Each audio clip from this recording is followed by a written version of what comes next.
If you look at the Sun, which you should only do with protection for your eyes or a special telescope, you will see a nearly perfect sphere roughly 1.5 million kilometers or about 1 million miles across. It's round because this is the simple shape into which gravity squashes massive objects. The Sun would continue to contract were it not for nuclear reactions in its center which release just enough energy to fight against gravity. Any changes to either side of this very precise balancing act would in turn change the size of the Sun's sphere.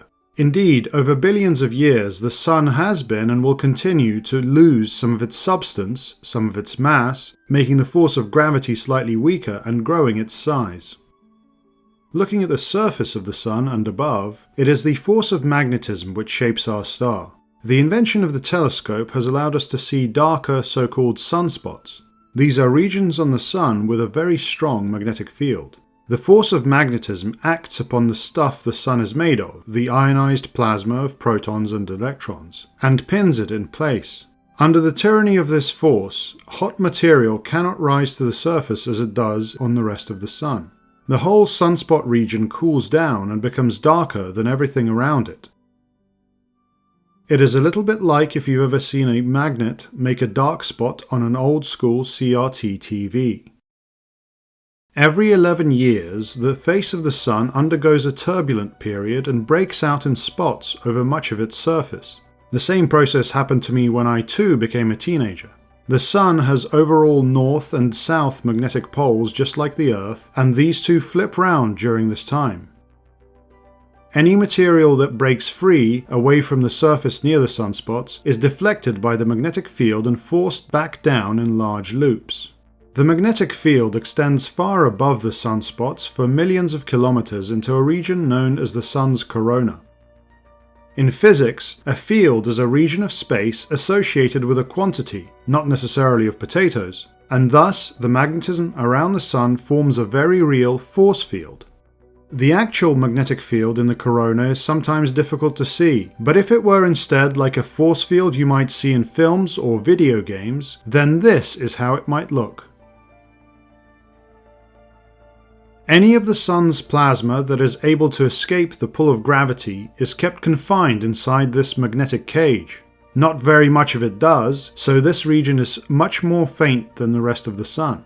To see the corona, the main disk of the Sun must be blocked out, such as during an eclipse or artificially on board a spacecraft. When you look at it this way, the Sun is much larger and more stereotypically star-shaped than the ball we normally think of in the sky. Looking again at our visualization, there are holes where the force field doesn't cover some areas of the Sun. Indeed, there are phenomena known as coronal holes, which appear as large, dark patches in extreme ultraviolet images of the Sun.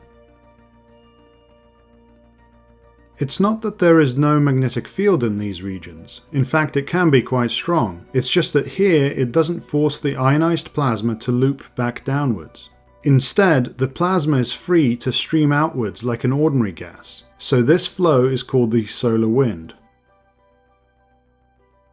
As this wind escapes from parts of the corona, they cool down and appear as dark coronal holes. Unlike a force field you may have seen in science fiction, the magnetic field is not a perfect barrier, and some plasma does manage to escape and flow outwards, but it's thought to move slower than the solar wind from coronal holes. As it moves out past the Earth and the planets, the plasma carries the influence of the Sun with it. Particles from the Sun smack into planets like Earth and Jupiter, causing auroras at the poles. When activity at the Sun increases, it causes much brighter auroras. Geomagnetic storms soon follow in the faraway planets.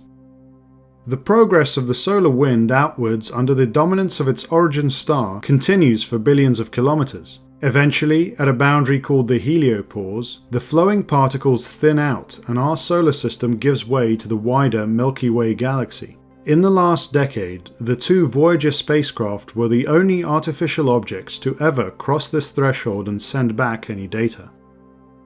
Just how big then is the Sun? In a sense, it is a giant, glowing, almost perfectly spherical ball. Alternatively, the ionized plasma inside a bumpy magnetic force field of the corona is also a part of it. In another sense, the Sun comprises a truly enormous bubble of charged particles, which envelops 8 planets and assorted other rocks. Thank you for watching.